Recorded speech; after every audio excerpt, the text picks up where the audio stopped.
කොමත් එක රටක ගමරාල කෙනෙකුයි ගම හාමිනේ කෙනෙකුයි ජීවත් වුණා. එයාලට පුංචි දුවෙක් හම්බ වුණා.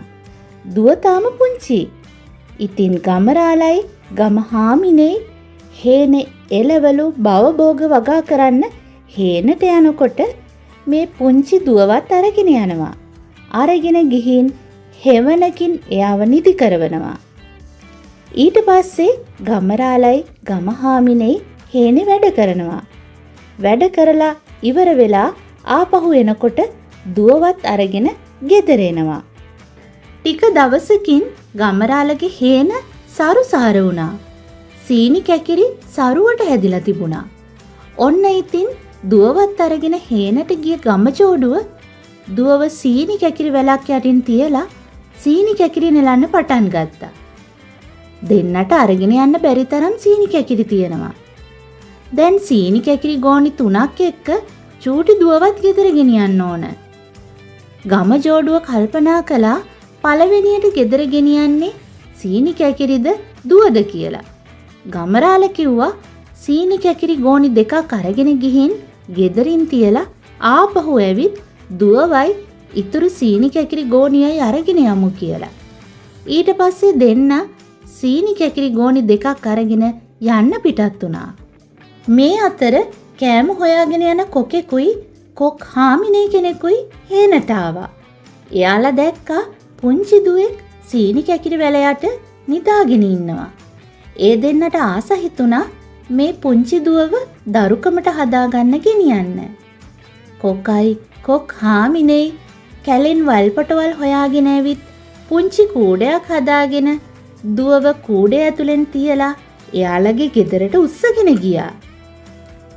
ගෙදරට ගෙනිච්ච පුංචි දුවට නමක් දැම්මා අමල් බිසෝ කියලා. කොක් ගෙදර තව හිටියා පූසෙකුයි කිරවෙකුයි. ටික කාලෙකින් අමල් බිසෝ ලස්සන තරුණියක් විදිහට වැඩුණා. දවසක් කොක්කාමිනේ කිව්වා අපේ දුව දැන් ලස්සනයි. එයාට අතට වලලු කරට මාල ගේන්න ඕන කියලා. ඊට පස්සේ කොක් ජෝඩුව අමල් බිසෝට කිව්වා අපි දෙන්න නගරෙන් දුවගේ අතට වලලු කරට මාල ගේන්න යනවා දුව පරිස්සමින් ඉන්න කියලා. බලල් අයියට කැම ටික අඩු නොකර දෙන්න. ලිපේ ගින්දර නිවෙන්න දෙන්න එපා. ගෙයි දොර අරින්න එපා. පරිස්සමින් ඉන්න කියලා කොක් ජෝඩුව ඉගිරිලා ගියා. පහුවදා උදේ බලනකොට බලලා පේන්න නෑ. කෑම මදි වෙලාද කොහෙද? ලිපේ ගින්දරත් නිවිලා. අමල් බිසෝ ගිරවට කිව්වා ගින්දර ටිකක් හොයාගන්න තැනක් බලන්න කියලා. ගිරව ටිකක් දුරට පියාඹලා ගියා. ගිහින් ඇවිත් අමල් බිසෝට කිව්වා කැලේ මැද තියෙන යකාගේ ගෙදරින් නම් දුම් දානවා පේනවා. හැබැයි යකා ගෙදර නෑ. ගින්දර ටිකක් ඉල්ලගන්න පුළුවන් වෙයි කියලා.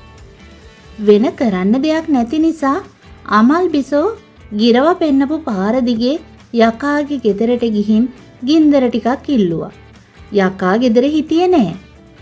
යකාගේ බිරිඳ මේ හොඳ කෑමක් නේ කියලා හිතලා අමල් බිසෝගේ විස්තර අහගත්තා. ඊට පස්සේ හිල් පොල් කටුවක් අරගෙන ඒකට ආලු පුරවලා උඩින් ගිනි පුපුරක් තියලා අමල් බිසෝ අතට දුන්නා ගෙනියන්න. අමල් බිසෝ ඒකත් අරගෙන ගෙදර ආවා.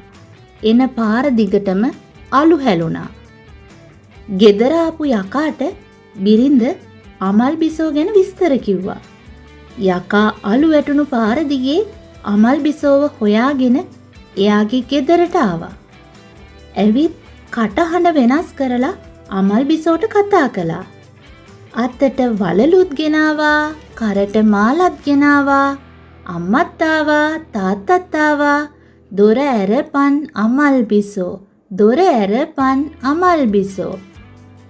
යකා මෙහෙම කියනව දැක්ක ගෙදර ඉස්සරහා මුරුංග ගහේ හිටිය ගිරව කෑ ගැහුවා. අතට වලලුත් නෑ, කරට මාලත් නෑ, අම්මත් නෑ, තාත්තත් නෑ. දොර නාරින් අමල් බිසෝ, දොර නාරින් අමල් බිසෝ.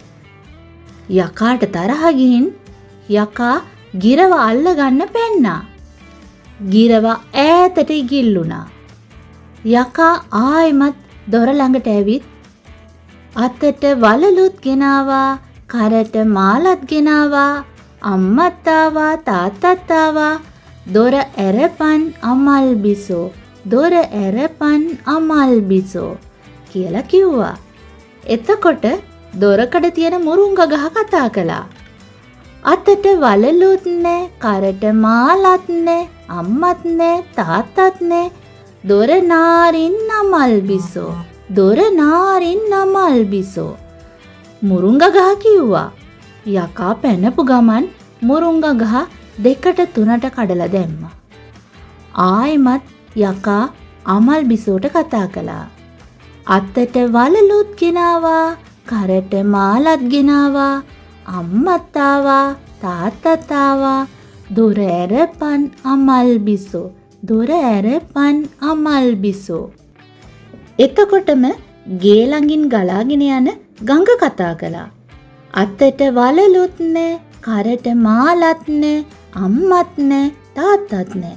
දොර නාරින් අමල් බිසෝ, දොර නාරින් අමල් බිසෝ කියලා ගඟ කිව්වා. යකාට හොඳටම තරහ ගියා. යකා පැනපු ගමන් ගඟේ වතුර බීගෙන ගියා. කොච්චර වතුර බිව්වත් ගඟේ වතුර ඉවර කරන්න යකාට බැරි වුණා. යකා වතුර බීලා වැඩි වෙලා බඩ පුපුරලා ගඟට වැටුණා. යකාව පාවෙලා පහලට ගහගෙන ගියා. ටික වෙලාවකින් කොක් ජෝඩුව ආපහු ආවා. ඇවිත් අතට වලලුත් ගෙනාවා, කරට මාලත් ගෙනාවා, අම්මත් ආවා, තාත්තත් ආවා. දොර ඇරපන් අමල් බිසෝ, දොර ඇරපන් අමල් බිසෝ කියලා කිව්වා. කටහඬ අඳුරගත්ත අමල් බිසෝ දොර ඇරියා. කොක් අම්මයි තාත්තයි මාල වලලු අරගෙන ඇවිත් ඒවා අමල් බිසෝට පළඳවලා හැඩ බැලුවා. එදා ඉඳන් ඒ ගෙදර හැමෝම සතුටින් ජීවත් වුණා.